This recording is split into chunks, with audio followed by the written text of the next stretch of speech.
जय श्री कृष्ण दोस्तों, राधे राधे। आज के इस वीडियो में हम जानने वाले हैं कि देवशयनी एकादशी कब है। देवशयनी एकादशी को हरशयनी एकादशी भी कहा जाता है। आषाढ़ माह शुक्ल पक्ष की जो एकादशी होती है उसको देवशयनी हरिशयनी एकादशी के नाम से जानते हैं।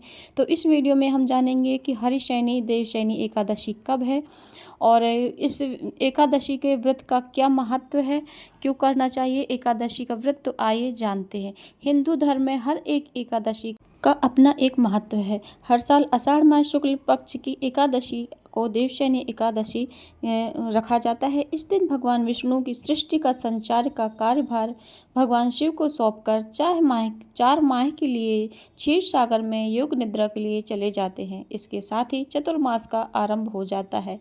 इन 4 माह में किसी भी प्रकार के मांगलिक कार्यों का करना मना होता है। देवशयनी एकादशी के दिन भगवान विष्णु और माता लक्ष्मी की विधिवत पूजा करने के साथ व्रत रखने का भी विधान बताया जाता है। इस एकादशी को आषाढ़ी एकादशी, पद्म एकादशी और हरिशयनी एकादशी के नाम से जाना जाता है। इस साल एकादशी तिथि 2 दिन होने के कारण असमंजस की स्थिति बनी हुई है कि ये किस दिन करें एकादशी का व्रत। तो आइए जानते हैं हरशयनी एकादशी की सही जो तिथि और मुहूर्त क्या है वो जानते हैं।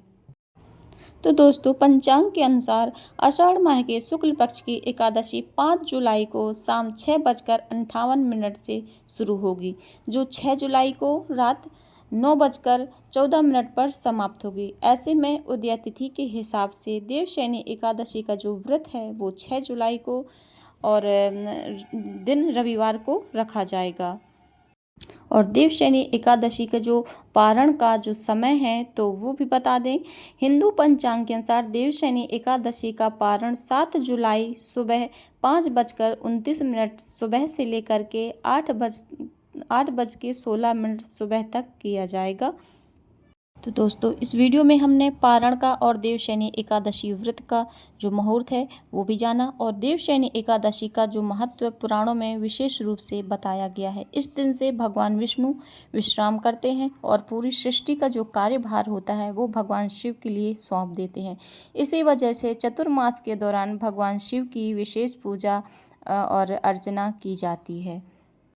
देवशयनी एकादशी व्रत कथा। धर्मराज युधिष्ठिर ने कहा, हे केशव, आषाढ़ शुक्ल पक्ष एकादशी का क्या नाम है? इस व्रत के करने की विधि क्या है और किस देवता का पूजन किया जाता है? श्री कृष्ण कहने लगे कि हे युधिष्ठिर, जिस कथा को ब्रह्मा जी ने नारद जी से कहा था वही मैं तुमसे कहता हूँ। एक बार देव ऋषि नारद जी ब्रह्मा जी से एकादशी के विषय में जानने के लिए उत्सुकता प्रकट हुई। तब ब्रह्मा जी ने उन्हें बताया, सतयुग में मानधाता नामक एक चक्रवर्ती सम्राट राज्य करते थे। उनके राज्य में प्रजा बहुत ही सुखी थी, किंतु भविष्य में क्या हो जाए यह कोई नहीं जानता। अतः वे भी एक बात के अनज्ञ थे कि उनके राज्य में शीघ्र ही भयंकर अकाल पड़ने वाला है। उनके राज्य में पूरी 3 वर्ष तक वर्षा न होने के कारण भयंकर अकाल पड़ा। इस अकाल के चारों ओर त्राहि त्राहि मच गई। धर्म पक्ष के यज्ञ, हवन, पिंड दान, कथा, व्रत आदि में कमी हो गई। जब मुसीबत पड़ी हो तो धार्मिक कार्यों में प्राणी रुचि कहाँ रह जाती है। राजा तो इस स्थिति को लेकर पहले से ही दुखी थे। वे सोचने लगे कि आखिर मैंने ऐसा कौन सा पाप कर्म किया है जिसका दंड मुझे इस रूप में मिल रहा है। इस कष्ट से मुक्ति पाने का कोई साधन करने के उद्देश्य से राजा सेना को लेकर जंगल की ओर चल दिए। तब राजा हाथ जोड़कर कहा, महात्मा, सभी प्रकार के धर्म का पालन करता हूँ मैं, फिर भी अपने राज्य को दुर्भिक्ष का दृश्य देख रहा हूँ। आखिर किस कारण से ऐसा हो रहा है? कृपया इसका समाधान करें। यह सुनकर महर्षि अंगिरा ने कहा, हे राजन, सब युगों से उत्तम यह सतयुग है। इसमें छोटे से पाप का भी बड़ा भयंकर दंड मिलता है। इसमें धर्म अपने चारों चरणों में व्याप्त रहता है। ब्राह्मण के अतिरिक्त किसी अन्य जाति को तप करने का अधिकार नहीं है, जबकि आपके राज्य में यह शूद्र तपस्या कर रहा है। यही कारण है कि आपके राज्य में वर्षा नहीं हो रही है। जब तक वह काल को प्राप्त नहीं होता वह यह दुर्भिक्ष शांत नहीं होगा। दुर्भिक्ष की शांति उसे मरने से ही संभव है। उन्होंने कहा, हे देव, मैं इस निरपराध को मार दूं, यह बात मेरा मन स्वीकार नहीं कर रहा है। कृपा करके आप कृपा करके आप कोई और उपाय बताएं। महर्षि अंगिरा ने बताया, आषाढ़ माह के शुक्ल पक्ष की एकादशी का व्रत करें। इस व्रत के प्रभाव से अवश्य ही वर्षा होगी। राजा अपने राज्य की राजधानी लौट आए और चारों वर्णों सहित पद्म एकादशी का विधि पूर्वक व्रत किया। व्रत के प्रभाव से उनके राज्य में मूसलाधार वर्षा हुई और पूरा राज्य धन धान्य से भरपूर हो गया। ब्रह्मवैवर्त पुराण में देवशयनी एकादशी के विशेष महत्व का वर्णन किया गया है। इस व्रत से प्राणी की समस्त मनोकामनाएं पूर्ण होती हैं। जय श्री कृष्णा। राधे राधे।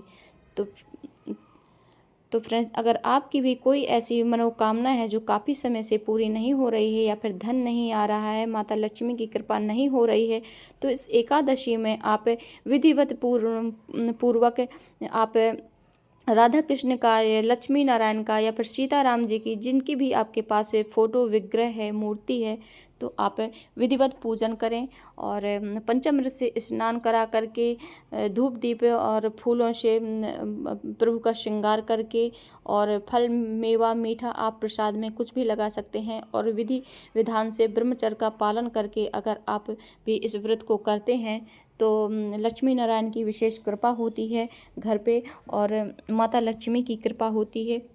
घर में सुख शांति धन समृद्धि बनी रहती है। तो फ्रेंड्स, अगर आपको यह वीडियो अच्छा लगा हो, जानकारी अच्छी लगी हो, तो लाइक शेयर कमेंट ज़रूर करें और प्लीज़ मेरे चैनल को सब्सक्राइब ज़रूर करें। और तो जय श्री कृष्णा। राधे राधे। मिलते हैं अगले वीडियो में एक नई जानकारी के साथ। तब तक के लिए जय श्री कृष्णा।